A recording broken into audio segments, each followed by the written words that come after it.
Now to Los Angeles and the impact that President Trump's tariffs will have on the busiest port in the United States. Joining me now from the Port of Los Angeles is NBC's Steve Patterson.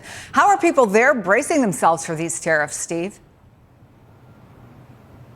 Chris, the estimate is about 40% of the total cargo that comes into the country comes through these two massive ports here in Southern California. And because of the positioning on the West Coast, that means a lot of the business is from China. There's just no way around that. And so if these tariffs persist, a lot of the ports, both ports are saying that maybe about 10 to 20% is the number of reduction of the cargo that comes in, which means people will be reduced in hours. People may even lose their jobs. How are people reacting to that? Big business is trying to push a lot of their cargo forward. They are front loading the cargo, which means the first quarter here, the first 3 months of the year, we've actually seen quite a spike, an increase in the amount of volume coming through, while small businesses here have had to scale back. I spoke to the owner of a pizza shop here. He feeds about 70% of his customer base is longshoremen. Here's what he says is happening in reaction to all the fear in this community. Listen to this.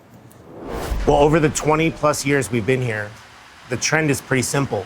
When the port is busy, we are busy. When there are port slowdowns, whether it's through a Chinese New Year or through other economic impacts throughout the years, business slows down a little bit. So you play the business day-to-day operations by what's going on in your backyard. And the backyard here is the Port of Los Angeles. I feed the longshoremen. I feed their families. And without those families, I can't support my staff.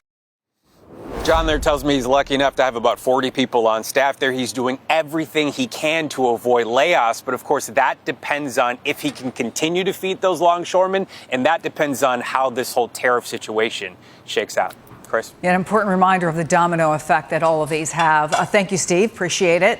Let's go to Capitol Hill now, where Democratic lawmakers